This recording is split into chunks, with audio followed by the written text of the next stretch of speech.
Hello and welcome to Scientifically Speaking. Today we're going to be talking about the Shuman Resonance. Now I've made a couple of videos on the Shuman Resonance as I show here. So that's my channel, the Shuman Resonance Explained of hertz and vibration more than anything else. Evolution, adaptation linked to the Shuman Resonance. Resonance, the Schumann frequency directly linked to Planck change. What happens to DNA in a solar collapse? Explore the profound effects of Shuman resonance on DNA as solar energy fluctuates. And that's that. So, yeah, I've got like 1, 2, 3, 4. So I have 4 videos about the Shuman resonance. So you should check them out. One was about how the Shuman resonance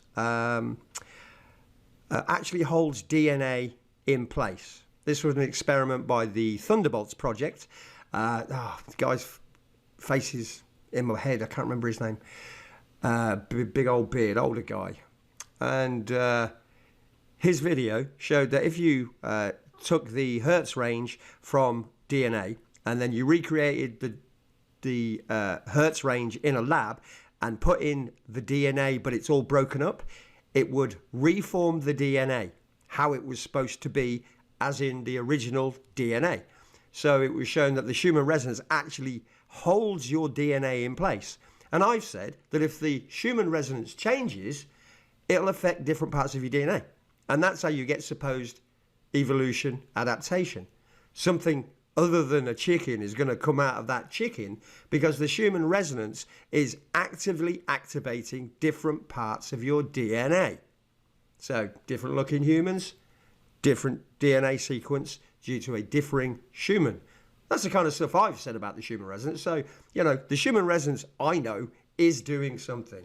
So I went up to the internet here to see who did these experiments that the local narc keeps pretending and saying that without the Shuman resonance we're all going to die. So I decided to have a look and see who said all this. Let's go to that video and find out who the guy was that was doing the experiments, and let's find out a few things about how he did it, how he went about this experiment, and then we'll see if it makes any sense. So the guy's name is Rutger Wever, and I put in to AI Rutger Wever Schumann experiments. And now we all know that AI, sometimes you've got to ask it twice. I did ask it twice here. But it depends on what you're asking. Your general knowledge stuff, part of history, normally this can do it. Unless it's somebody's racially basing something, and then it normally says it was white people. So we all know that AI is skewed by human endeavour. But I didn't think it was going to mess this up, and I don't believe it has. So here we are with Rutger Wever, Schumann experiments.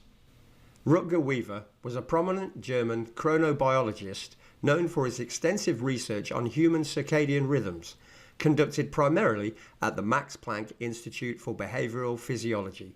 His work is frequently linked to Schumann resonances, Earth's electromagnetic field frequencies, due to a specific set of experiments in the 60s and the 70s.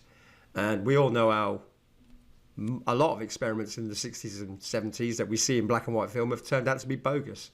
So let's keep reading. The Max Planck Institute experiments. Wever, along with his colleague Jürgen Aschhoff, built an underground bunker at Andex, Germany, to isolate human subjects from external Zeitgebers, time cues, like daylight and temperature fluctuations. Now, as soon as you've said that, once you black out the windows and stop temperatures from changing, that immediately messes with your mind. Everybody should know that. That's nothing to do with the Schumann resonance. They've had people in bunkers above ground and they went a bit crazy because they would do experiments like let them sleep for 2 hours, wake them up and tell them they'd slept 8. And then their circadian rhythm would change its completeness, and that can drive you crazy. So this is about his experiments are actually about time. He just wanted to see what would happen.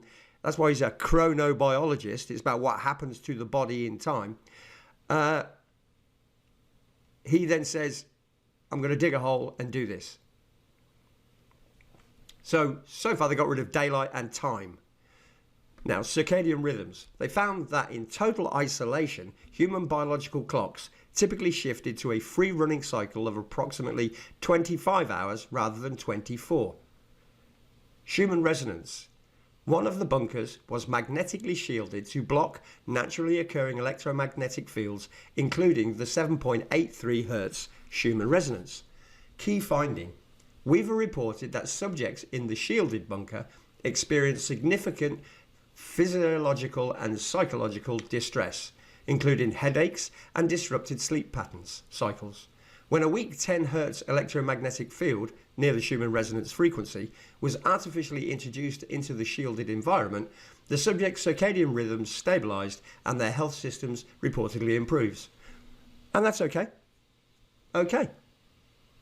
Nothing terrible about that. Weaver's experiments are often cited by proponents of the theory that the Shuman resonance acts as a biological pacemaker for human health. While his work pioneered the field of human chronobiology, the specific claim that 7.83 Hz is essential for human survival remains a subject of ongoing study and debate within the broader scientific community. Oh, well, that was a bit of a shock to me after the key findings saying that they got headaches and stuff. I thought it was like going to end with a bang. But it didn't. It just went, it's ongoing study and debate. So far, we don't know how deep they're buried. So far, it's magnetically shielded and people got headaches and disrupted sleep cycles. So that's all that said. So I thought, all right. And it said, hey, I can make mistakes, double check responses. So I said, how deep were they? What happened to the people physically? How did they shield it? Did it prove people die without it? Did it prove people went mad without it? I don't know. It says in the 60s and 70s, Rutger Wever and Jürgen Askoff conducted a series of isolation experiments at the Max Planck Institute for Behavioral Psychology, Physiology in Andechs, Germany. These experiments were designed to study human circadian rhythms and the influence of electromagnetic fields. Bunker construction and shielding, depth and structure. The subjects lived in an underground bunker of reinforced steel. While often described as deep enough to exclude external signals, it was primarily a hermetically sealed laboratory. Oh, okay. So it's made of steel, which means the field will go through that. And it's described as deep enough to exclude external signals. Yeah, I watched a video and it seemed to be 20 feet deep from what they showed. But telling me it was deep enough is not even vaguely scientific, so I'm having doubts about people saying that you'll die and go mad if you don't get the Schumann. Because, as I asked the question earlier, what about submariners who are in a submarine for months at a time underwater? What about miners who are 2 miles down? What about people in space? So, why don't these people go mad and start having headaches? You know, mining would say there's lots of headaches, which could be from breathing stuff in. But again, I don't believe you'll die or go mad without the Schumann. Everything will die like and we'll all fall to bits. That I do know because the Schumann is what's literally holding our DNA together. That's what I've said. But without the Schumann, we would end up dying. But it wouldn't be because of going mad or dying from no Schumann. As it's said already, no, nobody's died from it and they're debating all of that. I don't know. So the depth is a joke. Shielding. To isolate subjects from the Earth's natural electromagnetic fields, including the Schumann resonance, one of the 2 experimental rooms was shielded using specialized mu metal or similarly heavy-duty magnetic screening. This blocked both static, magnetic, and alternating electric fields. It's like, okay, that's great. Physical and psychological effects. Circadian drift. Without external time cues, daylight and temperature, subjects' internal clock free ran, typically extending to a cycle of approximately 25 hours, which again, light time deprivation and light deprivation will make you do that. As I said, they performed experiments where they would let people sleep for a few hours and wake them up so that it messed them up. And then their bodies would reset on a different cycle, but it was because they didn't know the time, they didn't know if it was day or night. So That first one really has nothing to do with the Schumann resonance. Internal desynchronization. In the shielded room, subjects often experience internal desynchronization where their sleep-wake cycle separated from their body temperature cycle, which again, they've already made it so you can't see daylight or nighttime, you can't know time, and they also said that they kept the temperature level. So your body is adapted during the day to quickly change its temperature depending on if you're in-house, out-house, in-house, out-house. So if you have a sudden, the temperature's this, have you not ever sat in somebody's house for a couple of hours and gone, man, I'm getting really hot suddenly? Yeah, that's because that's what your body's been doing on your day, your normal day. It's doing that. You might be on a run somewhere. It's your routine. So again, I don't believe that body temperature cycle separating from sleep cycle has anything to do with the Schumann resonance. Physical symptoms. Subjects in the shielded environment reported migraine headaches, emotional distress, and general fatigue.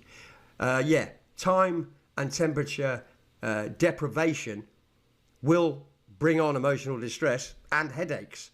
I don't know about general fatigue, but probably because you can't see the sun. So again, I'm not seeing anything to do with the Schumann resonance here, explained in the symptoms. And then stabilization. When a weak 10 Hertz artificial field close to the 7.83 Hertz Schumann resonance was introduced, these symptoms improved and their biological rhythms stabilized. Well, that's pretty funny that 10 Hertz did it, which is not the Schumann resonance. I mean, I'm just going to point that out right now. 7.83 Schumann resonance is not 10 Hertz. So what if the Schumann goes to 10 Hertz? Apparently, that will make you feel better if you haven't had any Schumann resonance. So if it goes up, we're fine. Do you see what I mean? You see how this doesn't make any sense to blame the Schumann resonance when you can introduce 10? People are screaming about the Schumann resonance going up and down. All I know is that it affects DNA. That I know for definite, because that was proved in an experiment, and the only conclusion can be if the Schumann resonance is holding the shape of your DNA, it is powering the shape of your DNA. So I know the Schumann resonance is doing something, but to say that you can suddenly just introduce 10 Hertz and your headaches and your emotional distress and general fatigue go away, well, that's not 7.83 Hertz. Like 7.83 should not be included in a 10 Hertz artificial field because it's at 10 Hertz. 7.83 is a different frequency. So how did they feel better with 10 Hertz? Do you see the problems with their own experiment? All right. Did people go mad or die? Death? No. There is no evidence that anyone died in these experiments. The participants were healthy volunteers and the studies were carefully monitored. Insanity? No. While subjects experienced emotional distress and the loss of their sense of time, which would bring that on, sometimes believing it was a month earlier than it actually was, they did not go mad. Most participants ended up enjoying the isolation and used the time for study or reflection. Conclusion: the experiments prove that humans have an internal biological clock, of course, and that electromagnetic fields can influence it.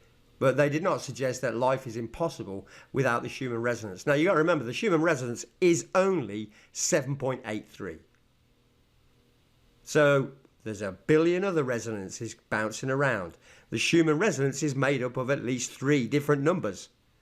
So anybody walking around saying you're going to go mad and die if the Schumann changes is really talking out their backside. Now, if the electromagnetic field turns off, there won't be any frequencies. We'll be in open space. So it doesn't really matter. So basically, turn to Jesus, because there's a lot of grifters out there telling you nonsense about Schumann fields. And if it collapses, because the Schumann is only 7.83, it's not all the others.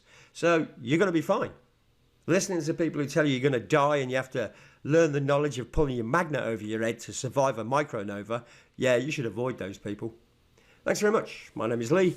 I follow the Christ, and you should too, because he's coming soon. Bye.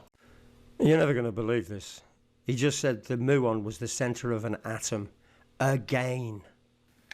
So, him mentioning the muon And I've been talking about the magnet in every atom.